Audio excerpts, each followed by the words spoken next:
It's my first day in Ho Chi Minh City, and I'm standing on the sidewalk wondering how the heck I'm going to get across the street. I was totally unprepared for this. In front of me, the traffic is whizzing by, and it is insane. It's mostly motorcycles, a few delivery trucks and cars, 10, 12 abreast. And everybody is honking their horn, and the motorcycles are going in and out of the traffic, and dodging and merging and turning. And on the back of the motorcycles, you see everything from a tower of crates of live chickens to a woman with 4 kids of increasing size to a guy transporting a whole 5-piece living room set. There is no break. There is a stoplight. It does turn red, but apparently that is just a suggestion. It is this tsunami of metal and chrome and humanity.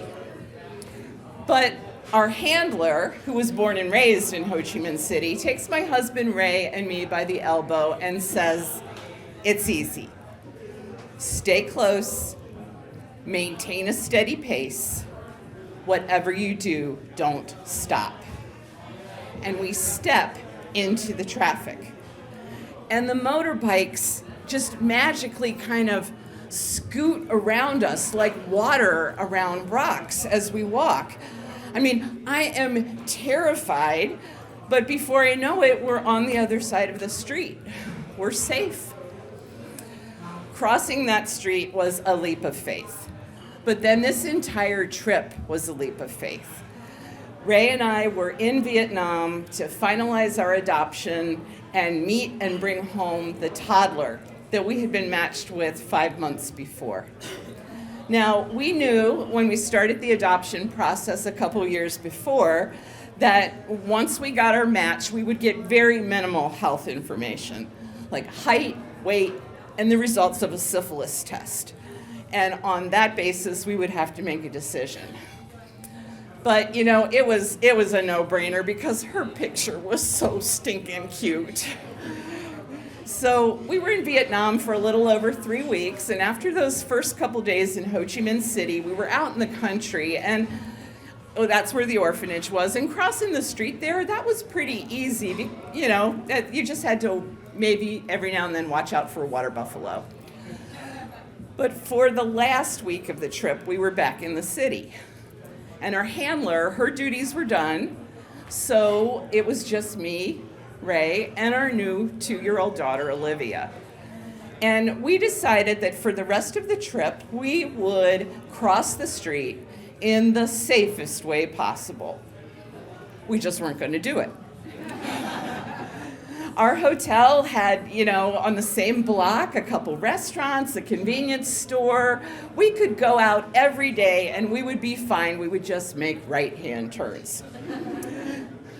Until we ran out of this yogurt drink that Olivia was slurping down. Now, feeding her had been kind of challenging. She was still a little afraid of us. We didn't really know what she liked. But damn if she didn't like this strawberry yogurt drink.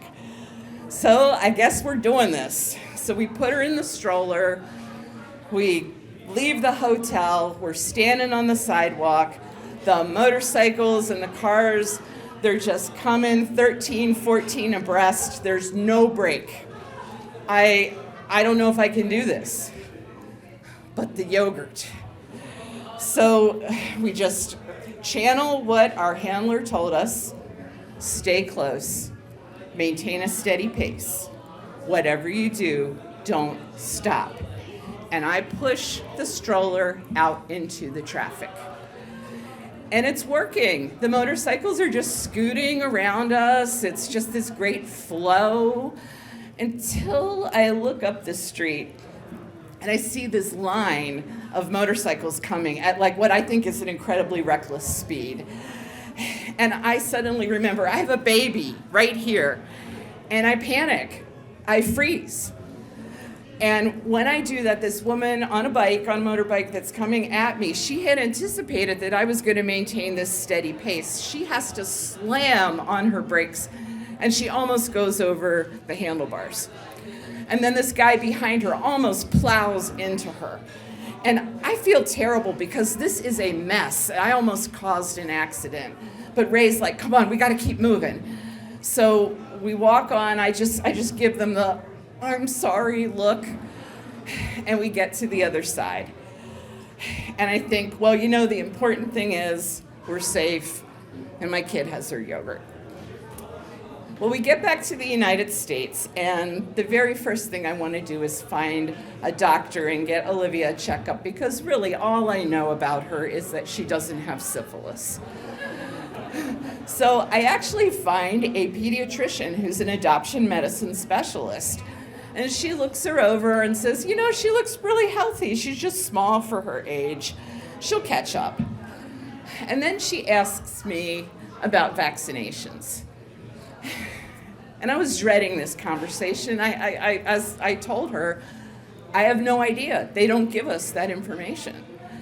And she said, well,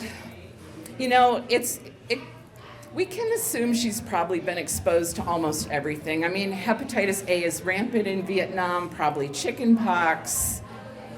But we can also assume, because she's 2, that she missed her birth, 2-month, 4-month, 6-month, 12-month, and 15-month vaccinations. So why don't we draw some blood and be sure? Well, the tests come back, and Olivia needs, all the vaccinations. And this time, it's not a leap of faith. It's science. I put my faith in that doctor who's an expert, and I listen to decades of research and the recommendations of every major medical group, and we come up with a plan to get her up to speed on vaccines. It's going to take a really long time.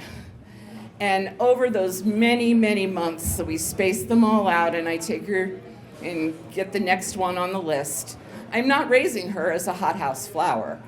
I mean, she's going to daycare. She's playing with kids at the park. She's rolling around in the ball pit at McDonald's. And during that long time, I just assume that the parents of all the other kids that she's playing with also believe in science. Because it's 2008, and everyone knows that vaccines are safe, and that the responsible thing to do is to protect your kid from preventable diseases. And in that way, you protect the community. Well, Olivia grows up. She's perfectly healthy. She never has as much as an ear infection. And 2 years ago, I take her back to Vietnam. Not return her. We go for a visit. And she doesn't remember a lot about her birth country, so this is an important visit. So we land in Ho Chi Minh City in the middle of the night, and the trip from the airport to the hotel, there's not a lot of traffic. And then we go to our windowless hotel room, and we sleep off the jet lag till the middle of the next afternoon. Then we get up, go to the lobby, and walk outside. And oh my God, Ho Chi Minh City has changed so much in the last 15 years. There are many more skyscrapers. There's now over 9 million people living there. The traffic is even crazier and louder than I remembered. But we have shopping to do. I mean, the Benton Market is only 7 blocks away. Olivia is standing on the sidewalk, though, just frozen, looking at all these motorcycles and cars going by, 16, 17 abreast. What are we going to do, Mom? And I tell her, it's okay. Stay close. Maintain a steady pace.